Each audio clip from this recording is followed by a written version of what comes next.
नमस्कार।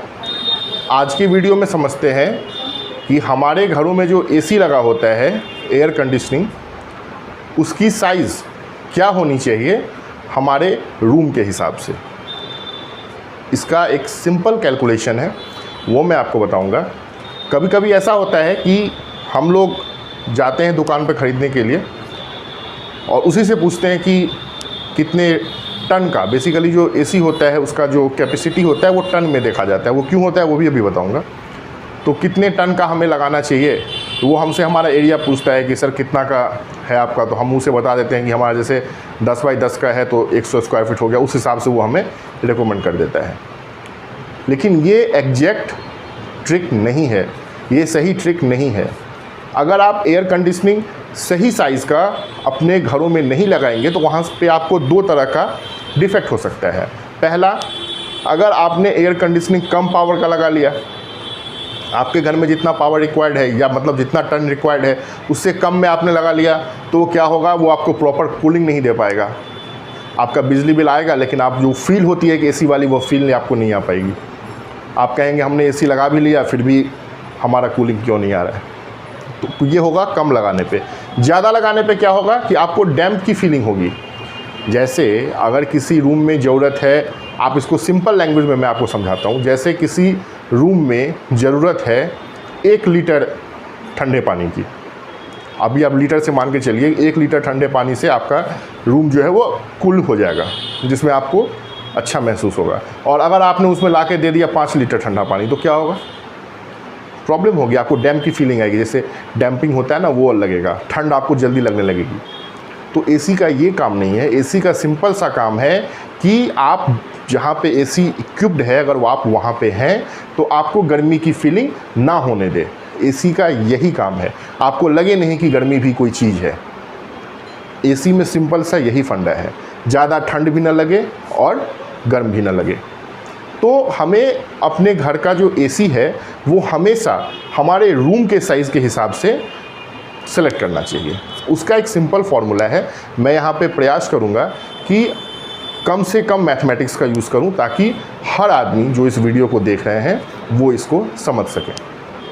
और मैं ऐसे फार्मूला का ही यूज़ करूँगा या ऐसे कैलकुलेशन का ही यूज़ करूँगा जो कि आपको आपके मोबाइल के कैलकुलेटर में भी मिल जाएगा। आप सिर्फ वैल्यू डाल के उसमें आप कैलकुलेट करेंगे तो आपको वहाँ से कैलकुलेट हो जाएगा।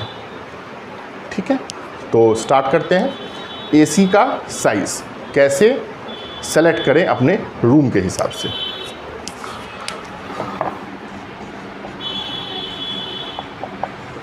ठीक है, अच्छा, आपने सुना होगा एसी टन में आता है, टन, TON। ये टन क्या होता है, ये टन जो है वो आपको वेट का है।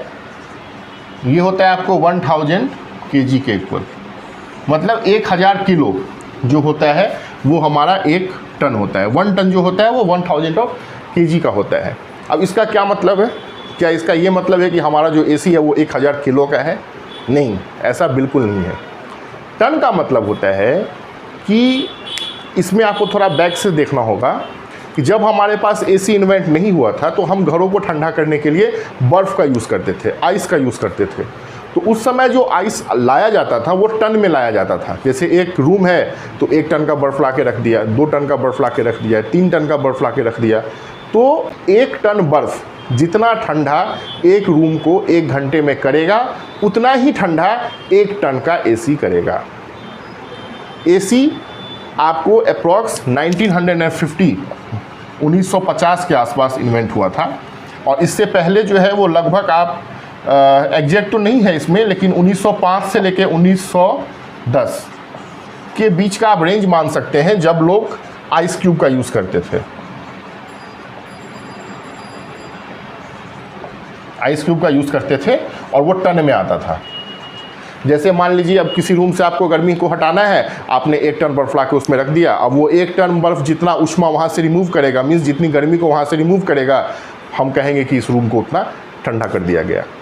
तो जितना ठंडा 1 टन का बर्फ़ करता था, उतना ही ठंडा आपका 1 टन का एसी करेगा। इसलिए एसी को हम लोग टन में मापते हैं, एसी की कैपेसिटी को हम लोग टन में मापते हैं।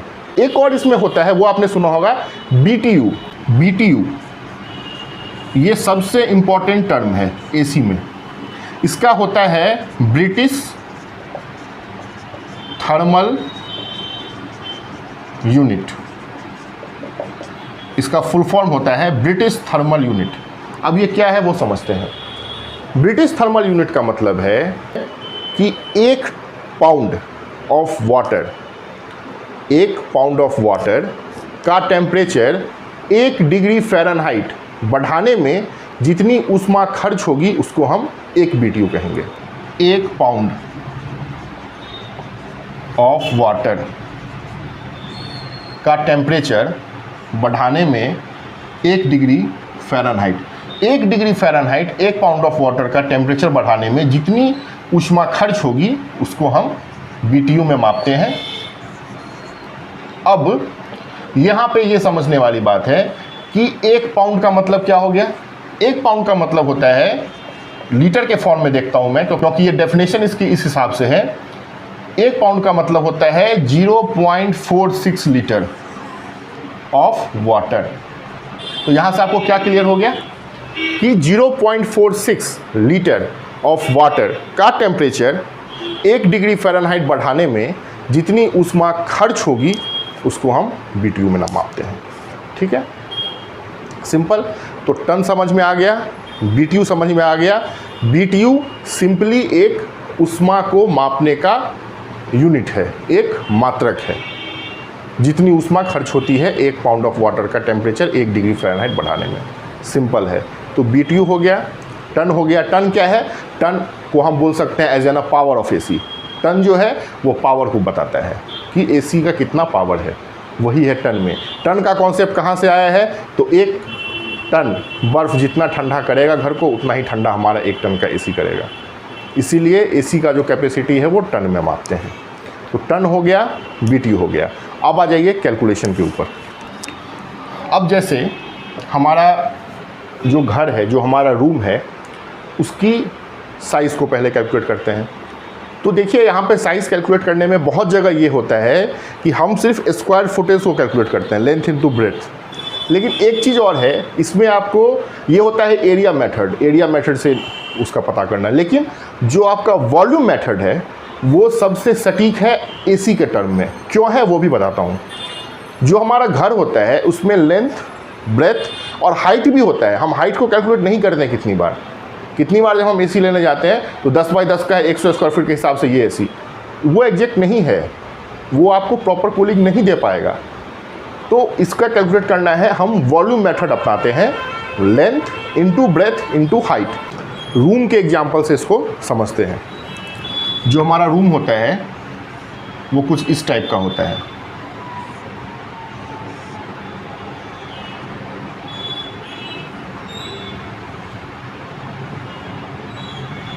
ठीक है, ये हो गया इसका हाइट,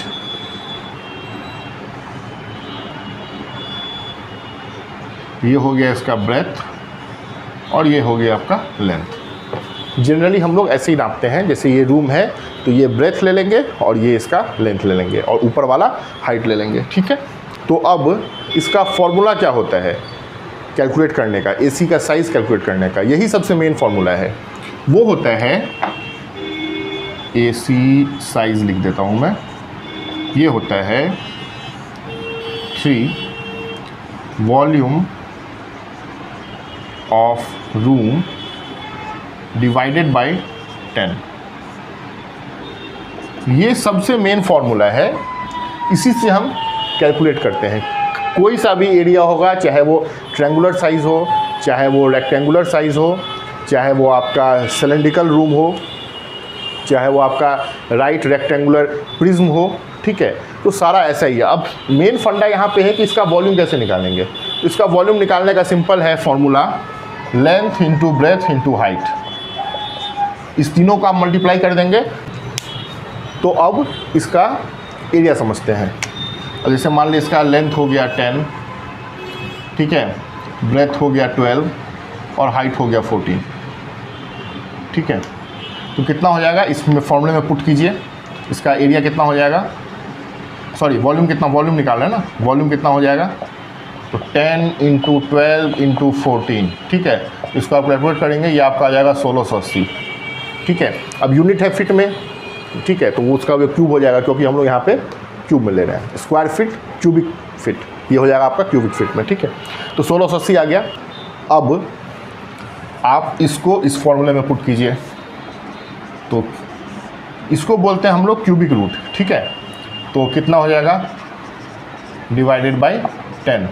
इसका आप जब क्यूबिक रूट लेंगे तो ये आपको अप्रॉक्स आएगा 11.887 कुछ ऐसे करके आएगा बाय 10। क्यूबिक रूट अगर जिनको न निकालने आता हो उनके लिए है कि बहुत मोबाइल के अंदर भी होता है, आप क्यूबिक रूट देखेंगे तो आपको मिल जाएगा, या गूगल पे आप डायरेक्ट सर्च कर लेंगे क्यूबिक रूट कैलकुलेटर, उसमें भी आप जो वैल्यू आएगी उसको डालेंगे तो आपको उसका क्यूबिक रूट बता देगा। तो आपका ये हो गया, तो इसका क्यूबिक रूट लेंगे तो ये इतना आ जाएगा। मैंने कैलकुलेट कर रखा है इसलिए आपको बता रहा हूँ। इसको मैं नियरली इक्वल ले लेता हूँ 12 के, ठीक है, कोई ज़्यादा फर्क नहीं पड़ेगा, आपका कैलकुलेशन आसान हो जाएगा इसलिए, ठीक है। तो AC साइज़ हम लोग निकालने चले थे, तो अब देखिए AC साइज़ कितना हो गया। अब इसको 10 से, तो ये आपका नियरली इक्वल मैंने इतना माने तो 12/10 हो जाएगा, 12/10 हो जाएगा। इसको हम करेंगे तो कितना हो जाएगा, 1.2 डिवाइड करेंगे, एक जीरो के बाद यहाँ पे आ जाएगा, ठीक है। तो 1.2 मतलब 1.2 टन का AC आपको रिक्वायर्ड है इस एरिया के हिसाब से। अच्छा, जो टन होता है उसका जो प्रॉपर नाम है उसको हम लोग बोलते हैं tonnage of refrigeration, refrigeration tonnage या टनेज ऑफ रेफ्रिजरेशन, ठीक है। तो ये मतलब हो गया कि इस एरिया के हिसाब से आपका जो 1.2 टन का AC है वो सफिशिएंट है, ठीक है। लेकिन इसके साथ एक कंडीशन है। कंडीशन क्या है? कंडीशन है कि डायरेक्ट सनलाइट नहीं आना चाहिए, जो रूम है वहाँ पर डायरेक्ट सनलाइट नहीं होना चाहिए। दूसरा कंडीशन क्या है? जो नंबर ऑफ पीपल्स हैं वो आपको 2% से ज़्यादा नहीं होना चाहिए, ठीक है। उसके बाद जो आपका किचन है, किचन नहीं होना चाहिए। ये 3 कंडीशंस देख के चलना है। डायरेक्ट सनलाइट नहीं आना चाहिए, नंबर ऑफ पीपल जो है वो 2 से ज़्यादा नहीं होना चाहिए, और किचन जो है वो नहीं होना चाहिए, ठीक है। तब आपका 1.2 टन सही है, ठीक है। अब अगर ये सारा कंडीशन है तो क्या किया जाएगा? तब इस केस में हमारा इस खेल में तब आता है BTU। BTU अब आपको लेके चलना है, ठीक है। अब हम लोग BTU देखते हैं कि BTU कैसे कैलकुलेट होगा। जो BTU कैलकुलेट करने का फॉर्मूला होता है, अब कितने टन इक्वल टू कितना BTU होगा ये तो निकालना पड़ेगा ना। अब जैसे मान लीजिए मैंने आपको बताया किचन के लिए, तो फिर कितना एडअप करेंगे, 2% से ज़्यादा है तो फिर कितना एडअप करेंगे। इसको कैलकुलेट करने का क्या होता है, अब हमको देखना पड़ेगा BTU क्या होता है। तो BTU का होता क्या है, 1 टन ऑफ आइस जो होता है वो आपको 2000 LB होता है पाउंड में। अब जो हमारा लेटेंट हीट होता है, लेटेंट हीट ऑफ आइस जो होता है वो हमारा होता है, ये आप याद रख लेंगे, 144 BTU पर LB, ठीक है। मतलब लेटेंट हीट जो होता है आइस का वो 144 BTU पर LB होता है। यहाँ पे कितना है, 1 टन ऑफ आइस जो है वो 2000 LB है, तो 1 LB के लिए कितना BTU होगा, 144। इसको कैलकुलेट कैसे करेंगे BTU निकालने के लिए? तो 1 टन ऑफ आइस में कितना है, 2000 LB है, इनटू आपको पर LB कितना है आइस का लेटेंट हीट, तो 144। इसको आप कैलकुलेट करेंगे तो ये आपका आ जाएगा 288123 BTU पर डे। मतलब इतना BTU चाहिए इस आइस को पिघलाने के लिए, ठीक है। अब ये आपका डे में आ गया, इतना BTU पर डे में आ गया। अब आप इसको आवर में कैलकुलेट करना पड़ेगा, तो एक दिन में कितना घंटा होता है, 24 घंटा, तो पर घंटा कितना हो जाएगा। तो इसको आप 288000 डिवाइडेड बाई 24 आवर्स, तो ये आप कैलकुलेट करेंगे तो ये हो जाएगा आपको 12000 BTU पर आवर। यही मेन हमें निकालना था। अब इससे हमें क्या समझ में आ गया कि जो हमारा 1 TR होता है, मीन्स टनेज ऑफ रेफ्रिजरेशन जो होता है, वो आपका 12000 BTU पर आवर होता है, ठीक है। ये नंबर आप याद रखेंगे। अब इससे हमें क्या निकल गया कि जो 1 टन होता है वो हमारा 12,000 BTU के इक्वल होता है। वो कैसे होता है वो मैंने आपको बता दिया। 1 टन ऑफ आइस जो होता है वो 2000 LB होता है। लेटेंट हीट ऑफ आइस जो है वो 144 BTU पर LB होता है। तो इसको कैलकुलेट करने के लिए क्या करेंगे, 2000 है और पर LB कितना था 144, दोनों को मल्टीप्लाई करेंगे तो इतना BTU पर डे हो गया। अब एक दिन में 24 आवर्स, तो 24 से इसको डिवाइड कर देंगे तो आ जाएगा 12,000 BTU पर डे। अब ये तो हम समझ गए कि जो हमारा 1 टन का AC है वो 12,000 BTU गर्मी को बाहर निकालेगा। ठीक है। अच्छा, अब मैंने अभी आपको बताया था कि अगर डायरेक्ट सनलाइट नहीं आ रहा है तो अगर सनलाइट आ रहा होता तो क्या होता। अगर आपका डायरेक्ट सनलाइट आ रहा है तो आप 10% जितना आपको आया है अभी उसका 10% एडअप करेंगे। ठीक है। जैसे मेरा जो भी कैलकुलेशन था उसमें कितना आया था, 1.2 टन आया था। ठीक है, मतलब 1.2 टन ऑफ रेफ्रिजरेशन जो था वो मुझे रिक्वायर्ड था उस रूम के डायमेंशन के हिसाब से, जिसका कि था आपको L था 10, B था 12 और हाइट था 14। ठीक है, यही था। तो मुझे इसका आंसर आया था 1.2 टन। तो 1.2 टन को BTU में कैसे कन्वर्ट करेंगे, तो 12,000 इंटू 1.2, इसको जब आप कैलकुलेट करेंगे तो ये आपको आ जाएगा 14412 BTU पर आवर।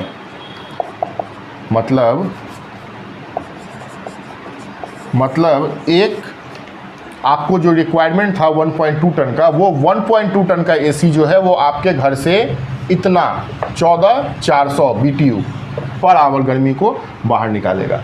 अब अगर डायरेक्ट सनलाइट आ रहा है तो 10% उसमें ऐड करेंगे। किसका, इस BTU का। तो इसका 10% कैसे निकालेंगे, डिवाइडेड बाय 100 इंटू 10। यहाँ से ये ख़त्म हो जाएगा, ये हो जाएगा 1440। मतलब इसमें इतना BTU और ऐड करना है तो आप ऐड कर लीजिए। कितना BTU था, 14400। ठीक है, इसमें कितना और ऐड हो गया सनलाइट की वजह से, 1440। ठीक है, टोटल BTU। अब अगर इस घर में 2 पर्सन था तो 1.2 टन था, मतलब 14,400 BTU था। अगर इस घर में 8 पर्सन है तो क्या होगा, 8 पर्सन के केस में क्या करेंगे या 10 पर्सन के केस में क्या करेंगे, पर पर्सन 600 BTU, ये स्टैंडर्ड है। पर पर्सन 600 BTU ऐड करते जाएंगे। पर पर्सन 600 BTU एक्स्ट्रा। तो अब हमारे घर में अगर 2 पर्सन है तो ठीक है। अब हमारे घर में जैसे 8 आदमी है तो 8 आदमी है तो कितना हो गया, 2 आदमी का तो ऑलरेडी इसमें एडअप है तो -2 कर देंगे, मीन्स 6। तो 6 हो गया और कितना एडअप करना है 600। तो 600 से इसको मल्टीप्लाई कर देंगे 3600 BTU। मतलब एक आदमी के लिए 600 BTU तो 6 आदमी के लिए 3600 BTU। सिंपल है। तो 3600 इसमें और ऐड कर दीजिए। अब अगर मेरे पास किचन है तो किचन के केस में क्या होता है, 4000 BTU मुझे ऐड करना होगा और ये स्टैंडर्ड है। ठीक है, किचन के केस में 4000 BTU, पर पर्सन के केस में 600 BTU एक्स्ट्रा और डायरेक्ट सनलाइट आ रहा है तो 10% एक्स्ट्रा। जितना हमारा BTU आएगा टनेज निकालेंगे, टनेज के बाद BTU कैलकुलेट करेंगे 12,000 से मल्टीप्लाई करके, उसके बाद उसको यहाँ लिख लेंगे। किचन है तो किचन में 4000 और ऐड कर दिया। ठीक है, अब इस सबको जब आप कैलकुलेट कर लेंगे तो ये आपका आता है 234400। इतना BTU पर आवर आपको रिमूव करना है अपने घर से। सिंपल कैलकुलेशन है कि इतना BTU ऊष्मा आपको, इतना BTU हीट आपको पर आवर अपने घर से रिमूव करना है, तभी आपको कूलिंग मिल पाएगी। ठीक है, तो अब इसको टनेज में कैसे कैलकुलेट करेंगे। टनेज में कैलकुलेट करने के लिए सिंपल है, BTU को, टन को BTU में कन्वर्ट करना था तो 12,000 से उसको मल्टीप्लाई कर दिया, क्योंकि 1 टन में 12,000 BTU होता है। कैसे होता है वो मैंने अभी आपको बताया था। अब BTU को टन में करना है तो क्या करेंगे, इसको डिवाइड कर देंगे, 234400 डिवाइडेड बाई 12,000। इसको जब आप डिवाइड कर देंगे तो ये आपको आ जाएगा 1.95 ton, means nearly equal to 2 ton. मतलब इतना सारा कंडीशन होते हुए आपके पास जो एसी होना चाहिए आपके घर को कूल करने के लिए वो 2 टन का एसी होना चाहिए, और एक्चुअल में कितना आया था 1.2 टन का। मतलब 1.2 टन का एसी रिक्वायर्ड था, लेकिन जब सारी कंडीशंस उसमें एडअप होती चली गई वो पहुंच गया 2 टन पे। यहीं पे हम लोग गलती कर देते हैं। जब हम एसी खरीदने जाते हैं तो सिंपल इसका निकाल लिया, हाँ भाई 1.2 टन काम कर जाएगा आराम से, लेकिन काम वो नहीं कर पाता है। आपका बिजली का बिल ज़्यादा आता जाएगा, क्योंकि जो एसी का कंप्रेसर होता है वो कूल करने का कोशिश करता है, लेकिन उसकी पावर कितनी है, जितनी है उतना ही करेगा ना, तो आपका बिजली ज़्यादा खाएगा और इस हिसाब से आपको कूलिंग मिल नहीं पाएगा। तो इसलिए ये कैलकुलेशन है सिंपल, इसको समझ करके करेंगे। जो आपका वॉल्यूम है रूम का उसको कैलकुलेट कर लेंगे। उसके बाद जो उसका फॉर्मूला मैंने अभी आपको बताया था, ये वाला cubic root volume divided by 10, इस फॉर्मूले से आप अपना जो एसी का साइज़ है वो कैलकुलेट कर लेंगे। अगर आपके घर में डायरेक्ट सनलाइट नहीं आता है तो कुछ नहीं करना है, अगर 2 पर्सन्स हैं तो कुछ नहीं करना है, अगर किचन नहीं है तो कुछ नहीं करना है। तो जो आपका सिंपल जैसे मेरा यहाँ पे 1.2 टन आया था वो आपका काम कर जाएगा। अगर डायरेक्ट सनलाइट आ रहा है तो जितना आपको आएगा 1.2 टन आ गया तो 1.2 टन को पहले आप बीटीयू में कन्वर्ट कर लेंगे। 1 टन जो होता है वो 12,000 बीटीयू के बराबर होता है, तो जितना टन आएगा उसको आप 12,000 से मल्टीप्लाई कर देंगे तो आपको इतना बीटीयू आ जाएगा। अब इस बीटीयू में जैसे पर्सन बढ़ते जाएंगे, अगर 2 पर्सन तक है तो कोई दिक्कत नहीं है, अगर 3 हो गए तो इसमें आप 600 ऐड कर लीजिए, 4 हो गए तो 600 और ऐड कर, मतलब जैसे जैसे बढ़ता, जैसे मैंने भी आपको एग्जाम्पल बताया था 8 पर्सन का, 8 पर्सन है तो 2 का तो कैलकुलेट कर ही रखा है, तो बच गया 6 को 6 पर्सन हो गया, और 1 पर्सन के लिए 600, तो 600 × 6 यहाँ पर जो है मैंने आपको बताया था, ठीक है 3600 उसमें एडअप कर देंगे। उसके बाद जितना आपको आएगा, जो जितना बीटीयू आएगा उसको फिर आप टनेज में कैलकुलेट करेंगे। टनेज में कैलकुलेट करने का क्या है, उसको 12,000 से डिवाइड कर देंगे, इससे आपका एसी का साइज़ निकल जाएगा। तो यही था हमारा कि एसी का साइज़ कैसे कैलकुलेट करना है अकॉर्डिंग टू आवर रूम। अच्छा, अभी जो मैंने आपको एग्जांपल बताया है वो मैंने आपको बताया है राइट रेक्टेंगुलर प्रिज्म के लिए, जहाँ पे लेंथ, ब्रेथ और हाइट था। अगर आपके रूम का साइज़ ट्रायंगुलर हो या ट्रायंगल और आपका राइट रेक्टेंगुलर प्रिज्म दोनों अटैच हो, जैसे कि अगर इस साइज़ का रूम है, ऐसा भी होता है ना घर, तो क्या करेंगे, राइट रेक्टेंगुलर प्रिज्म तो यहीं पे ख़त्म हो जाएगा, ठीक है, ऐसा जो होता है इस टाइप का जो घर होता है, ठीक है। तो इसका कैसे निकालेंगे, यहाँ पे देखिए 2 चीज़ हो रहा है, एक आपका ट्रायंगल बन रहा है यहाँ पे, ये आपका इसको बोलते हैं ट्रायंगुलर प्रिज्म, ये आपका हो रहा है और ये हो रहा है। इसमें क्या करेंगे, इसका एरिया अलग निकाल लेंगे, इसका एरिया अलग निकाल लेंगे, तब दोनों को ऐड अप कर देंगे। वॉल्यूम जो कैलकुलेट करेंगे उसमें, तो इसका वॉल्यूम अलग कैलकुलेट, जैसा अभी मैंने बताया था एग्जांपल में, तो 1680 आ रहा था ना इसमें, तो ये सिर्फ इसका था। अब इसका भी कैलकुलेट करेंगे तो इसका भी निकाल लेंगे वॉल्यूम, ठीक है, इसका भी वॉल्यूम निकाल के तब इसमें ऐड अप कर देंगे टोटल। अब अगर आपका रूम सिलेंड्रिकल फॉर्म में है तो कैसे कैलकुलेट करेंगे वो समझिए। अगर ये है, ठीक है, अगर ऐसा कुछ है तो कैसे कैलकुलेट करेंगे, क्योंकि ये तो सिलेंड्रिकल हो गया, इसका मैंने बता दिया, इसका बता दिया, ठीक है। अब इसका कैसे होगा, इसका हाइट h और रेडियस r, तो बीच से आप यहाँ से लेकर के एक एंड तक का कैलकुलेट कर लेंगे। अगर मान लीजिए रेडियस आ गया आपका 5, ठीक है, और हाइट जो है वो आपका आ गया 10, ठीक है। इसका जो फॉर्मूला होता है वॉल्यूम निकालने का वो होता है पाई r स्क्वायर h। पाई जो है वो आपका एक यूनिवर्सल कांस्टेंट होता है मैथमेटिक्स के अंदर, जिसकी वैल्यू होती है 3.14। तो इसमें आप कैलकुलेट करेंगे तो कैसे हो जाएगा, ये आपका पाई है तो 3.14 इंटू r का स्क्वायर, मतलब 5 का स्क्वायर कितना हो जाएगा, 5 इंटू 5 25 इंटू h 10। इसको कैलकुलेट कीजिए, जितना आंसर आएगा उतना वो आपका इसका वॉल्यूम हो जाएगा। अब अगर मान लीजिए कि आपका राइट रेक्टेंगुलर प्रिज्म भी है और थोड़ा सा एरिया सिलेंड्रिकल भी बन रहा है गोल सा, तो आप उसका भी एरिया निकाल करके उसमें ऐड अप कर दीजिए, इसके वॉल्यूम को ऐड अप कर दीजिए, टोटल वॉल्यूम वाले फॉर्मूले में डाल दीजिए, निकल जाएगा। अब बच गया ट्रायंगल का कैसे निकालेंगे, ठीक है। ट्रायंगल का वॉल्यूम कैसे निकालेंगे, क्योंकि एरिया तो पता ही है हाफ BH होता है। इसमें ट्रायंगल का एरिया जैसे ये है वाला है ना, और ये वाला जो हाइट है इसका, ये पूरा ये हाइट और ये 3 चीज़ लेना होता है। जैसे मान लीजिए ये तो हो गया हाइट, ये हो गया इसका कितना गहरा है अंदर, तो मान लीजिए विड्थ ले लेते हैं, और ये आपका हो गया ब्रेथ। तो इसका जो फॉर्मूला होता है ट्रायंगल का वो होता है हाफ BH, सिंपल फार्मूला है, ठीक है, हाफ BH होता है। और जैसे मान लीजिए मैं यहाँ पे एग्जांपल लेके चल रहा हूँ, जो आपका ब्रेथ है वो दिया हुआ है 5, ठीक है, और जो आपका हाइट है वो हो गया आपका 10, तो क्या हो जाएगा, हाफ इंटू ब्रेथ कितना है 5 और ये कितना है 10, इसको कैलकुलेट करेंगे। और इसमें एक चीज़ और होता है, जैसे इसको कैलकुलेट करेंगे तो 10, ठीक है, इतना हो जाएगा, ये हो जाएगा आपको 25, ठीक है।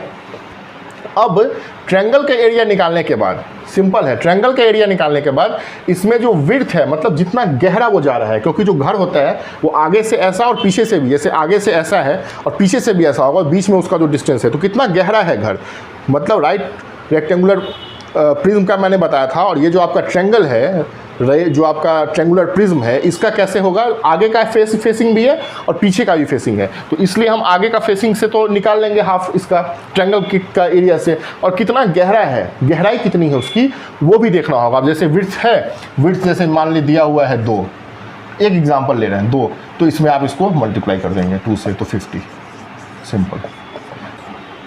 ये फंडा है आपको ट्रायंगुलर प्रिज्म का वॉल्यूम निकालने का, ठीक है। ट्रायंगुलर प्रिज्म का वॉल्यूम कैसे निकालते हैं वो बता दिया मैंने आपको। सिलेंड्रिकल सरफेस है उसका कैसे निकालेंगे, सिलेंडर है उसका बता दिया मैंने आपको।